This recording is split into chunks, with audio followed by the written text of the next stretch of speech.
নমস্কার বন্ধুরা, কেমন আছো তোমরা? আমি চন্দনা ব্লগে তোমাদেরকে স্বাগত জানাই। আজ হলো শনিবার আর এখন প্রায় বাজে 8:30টার মতন। তোমাদের সাথে নিয়ে আজকের ব্লগটা স্টার্ট করলাম।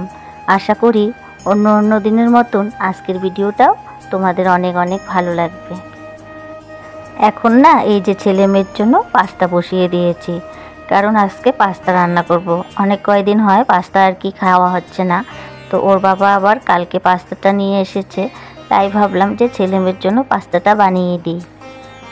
আর না আজকে পাস্তাটা আর কি শুধু ওই পেঁয়াজ লঙ্কা আর পাস্তার মশলা দিয়েই বানাবো, কারণ কি ছোটো মেয়ের আর কি ডিম খাওয়া যাবে না, ওর আর কি হোমিওপ্যাথি ওষুধ আনা হয়েছে, এর জন্যে আর কি ডাক্তারমশাই বলে দিয়েছে আর কি ডিমটা খেতে না। ওদিকে ওদের জন্য পাস্তা বানালাম আর আমাদের জন্য একটু চা বানিয়েছি।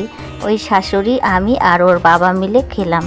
আর এই যে সকালবেলা কিন্তু আমার স্নান টান হয়ে গেছে, আর এই যে জামা কাপড়গুলো ধুয়ে রেখেছিলাম, তো সেগুলোই যাচ্ছে আর কি মেলতে। এখন চলে আসলাম মাঠে। তারপরে দেখো সেদিনকার মতনও ক্যামেরাটা আর কি বাঁশের তারে রেখে তারপরে কিন্তু ভিডিওটা করছি।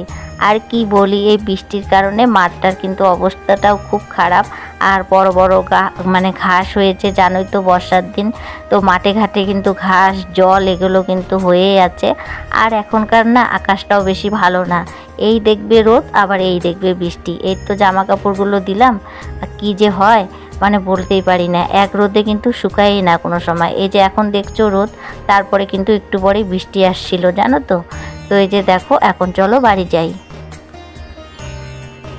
চলে আসলাম বাড়িতে। তারপরে কিন্তু এই যে টেবিলটা এখন পরিষ্কার করে নিচ্ছি, সকালবেলা সময় পাইনি। আর যেহেতু সকালবেলা যদি স্নান করো না, তো এই কাজগুলো কিন্তু মানে পরিষ্কার পরিচ্ছন্ন এই দিকগুলো তো হয় না। ওই যে সকালবেলা বাসন টাসন যেটুক থাকে, তারপরে হলো কাপড় জামা থাকে, তো সেগুলো ধোয়া কাচা করতে মিলতে অনেকটাই সময় যায়। তো সকালবেলা স্নান করাটা আর কি আমার অভ্যাস, আর স্নান না করলে না আমি কাজের এনার্জিটা পাই না। সকালবেলা যেরকম আমার স্নানটা আর পূজাটা হয়ে গেলে না, আমার মনে হয় যে সারা দিনের কাজ আর কি অনেকটাই হালকা হয়ে গেল, আর খাওয়া দাওয়াটাও ঠিক টাইমে করা যায়। আর যদি একবার কাপড়টা ছেড়ে নিলাম, তাহলে কিন্তু খাওয়ারটাও আর কি ঠিক হয় না, কারণ কি ঠাকুর পূজা না দিয়ে কিন্তু ভাতটা তো খেতে ইচ্ছা করে না। ওই চা চু খাওয়া যায়, কিন্তু ভাত তো খাওয়া যায় না। আর দেখবে যাদের ঘরে ঠাকুর আছে তারা কিন্তু ঠাকুরকে না দিয়ে কিন্তু খেতে পারে না, কারণ কি মানে খাওয়া ঢুকবেই না, কারণ কিরকম জানি লাগে ঠাকুরকে না দিয়ে না খেতে একদমই ভালো লাগে না। তো এর জন্য আমি কিন্তু সকালবেলা উঠে স্নানটা করে আগে কিন্তু পূজা দেওয়ার মানে চিন্তাটা করি, যে না অন্য কাজগুলো আমি পরে করব, দরকার পড়লে রান্নাবান্না করে একটু হালকা আর কি গাটা ধুয়ে নাইটিটা ছেড়ে নিই। তো এরকম করে আর কি আমি আমার সংসারের কাজগুলো কিন্তু করে থাকি। জানি না এটা ভালো অভ্যাস না খারাপ অভ্যাস, এটা আমি বলতে পারবো না, কিন্তু আমার দিকে আমার এটাই আর কি সুবিধা হয়। তো দেখো তোমাদের সঙ্গে কথা বলতে বলতে আমার কিন্তু বাসনপত্রগুলোও গোছানো হয়ে গেল। ওইদিকে কিন্তু বাসনপত্রগুলো গুছিয়ে বেশ কিছুক্ষণ পরে আর কি আবারও ক্যামেরাটা অন করলাম, কারণ কি এর মধ্যে আবার আমার ছোটো মেয়ের অনেকটাই জ্বর এসেছিল। তো আমি আবার আমাদের পাশের এক ডাক্তারবাবু আছে, তার কাছে গেলাম, সেখান থেকে একটু ওষুধ নিয়ে আসলাম। তারপরে মেয়েকে খাওয়ালাম, খাওয়ে ঠাওয়ে তারপরে মেয়ে খেয়ে একটু শুয়ে পড়েছে। তারপরে কিন্তু এই যে দেখো জামা কাপড়গুলো ভাঁজ করা ছিল, সেগুলোই আর কি জামা কাপড়গুলো আর কি গুছিয়ে রাখছি জায়গা মতন। আর যেহেতু আজকে সকালবেলা পাস্তা খেয়েছে, এর জন্য কিন্তু ছেলে আর কি পাস্তা খেয়ে স্কুলে গেছে, আর ভাতটা আজকে সকালবেলা রান্না করিনি। আর ছোটো মেয়ের জ্বর, ও তো আর কি খেতে চায় না ঠিক মতন, আর বড় মেয়ে পাস্তা খেয়েছে, আমিও একটু পাস্তা খেয়েছি। তো এর জন্য এখনও কিন্তু রান্নাটা বসাইনি আর কি। তো এই যে দেখো ভাবছি যে একটু ঘর দুয়ারগুলো পরিষ্কার করে তারপরে আস্তে ধীরে রান্নাটা বসাই, কারণ খাওয়া দাওয়ার কারোই ইচ্ছা নাই ঠিক মতন, আর পাস্তা খেলে কিন্তু অনেকটাই আর কি পেট ভরা থাকে।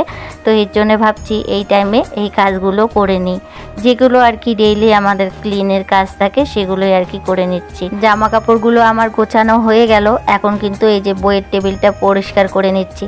আর বইয়ের টেবিল তো জানোই তোমরা কীরকম, মানে এখনই গোছাবা একটু পরে আর কি অবস্থা খারাপ। তো এই যে ডেইলি একটু একটু করে নিতে হয়, হঠাৎ হয়তো পারি না, তখন কিন্তু দেখতেও ভালো লাগে না। তো এই যে দেখো এখন আর কি বইয়ের টেবিলটা গুছিয়ে নিয়ে তারপরে আর কি ফ্যানটাও আজকে পরিষ্কার করব ভাবছি, টেবিল ফ্যানটা। ওই যে টেবিল ফ্যানটা তো নতুনই কেনা হয়েছে, কিন্তু মানে কয়েকদিন থেকে দেখছি টেবিল ফ্যানটা না ঝুল হয়েছে। তো এই জিনিসগুলো ছোট ছোট যে মানে নোংরা জিনিসগুলো কিন্তু হয়তো কোনো সময় আর কি আমরা ঠিক মতন দেখি না। তো এই যে দেখো ফ্যানটা পরিষ্কার করতে যখন আর কি আমি গেছিলাম, জানো তো ফ্যানটার ভিতরে যে এতটাই নোংরা হয়েছে আমি ভাবতেই পারিনি। তারপরে তো ফ্যানটা ভালো করে আর কি ঝাঁটা দিয়ে আর কি ভালো করে খুঁচিয়ে আর কি পরিষ্কার করলাম, এত নোংরা বের হয়েছে আমি ভাবতেই পারিনি যে এই কয়দিন আগে টেবিল ফ্যানটা কেনা হলো, এর মধ্যে আবার এতটাই নোংরা হয়েছে।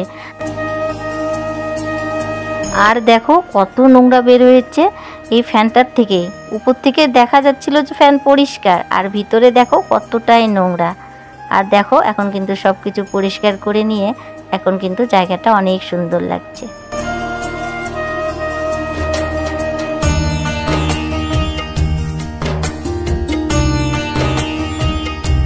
চলো এখন ঘর দুয়ারগুলো আর কি ঝেড়ে নিই। তো এই যে ঘরগুলো ঝেড়ে তারপরে কিন্তু এই যে বারান্দাটা আর কি ঝাড়ু দিতে এসেছি। আর এই যে নোংরাগুলো এখন বাস্কেটের ভিতরে রেখে তারপরে কিন্তু রান্নাঘরে যাব আর কি। তো বন্ধুরা এতক্ষণ পর্যন্ত যারা আর কি আমার ভিডিওটা দেখছো, নিশ্চয়ই তাদের কম বেশি হলেও একটু ভালো লাগছে জন্য দেখেছো। তো প্লিজ আমার ভিডিওটাতে একটি লাইক করে দিও, আর নতুন বন্ধুরা প্লিজ আমার চ্যানেলকে সাবস্ক্রাইব করে দিয়ে আমার পাশে থাকার অনুরোধ রইল। আর যারা নাকি এই কাজটা করে রেখেছো তাদেরকে অসংখ্য ধন্যবাদ। আর আমার ভিডিওটা দেখতে দেখতে যদি তোমাদের অনেকটাই ভালো লাগে প্লিজ একটি কমেন্ট করে দিও। আর তোমাদের সঙ্গে কথা বলতে বলতে দেখো আমার কিন্তু ঘর বারান্দাটাও আর কি ঝাড়ু দেওয়া হয়ে গেল।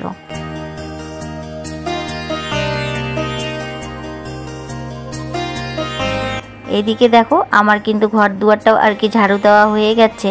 আর তারপরে কিন্তু আমি ভাতটা বসিয়ে দিয়েছি, আর এক পাশে বসিয়ে দিয়েছি মুখি কচু আর কি। তো ওদিকে ওটা হচ্ছে, এদিকে আবার ওর বাবা আবার একটু বাজার খরচা নিয়ে এসেছে, তো সেটাই আর কি আমি তুলে রাখছি। ওই যে আলু পেঁয়াজ লঙ্কা এগুলো আর কি ফুরিয়ে গেছে, তো সেগুলোই নিয়ে এসেছে, তো আমি এখন এগুলো আর কি তুলে রাখছি। আলুটা আমাদের সবসময় ঘরে দরকার, কারণ কি আমার ছেলে মেয়ে আলু ভাজাটা খুব ভালোবাসে। জানো তো বন্ধুরা, আলু থাকলে আর কি আমার কোনো চিন্তা নেই, অন্য সবজি হয়তো ঘরে থাকুক বা না থাকুক আমার কোনো আর কি জ্বালা নেই। কারণ কি আমার ছেলে মেয়ে আলু ভাজা আর ভাত দিলেই ব্যাস ওরা খুব শান্তি।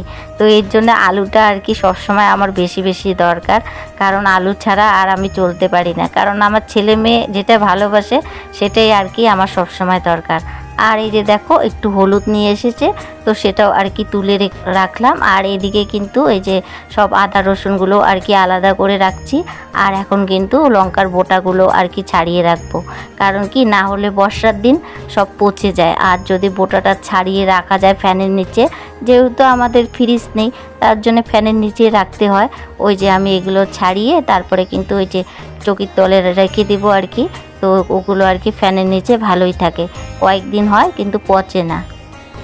তোমাদের সঙ্গে কথা বলতে বলতে দেখো আমার কিন্তু সমস্ত আর কি সবজি গোছানো হয়ে গেল।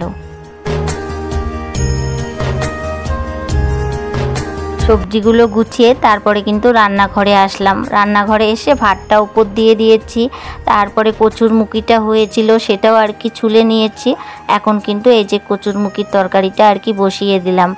আর আজকে শুধু এই কচুর মুখির তরকারি বানাবো আর ডিমের মামলেট বানাবো, বাস আজকে আর কিছু বানাবো না।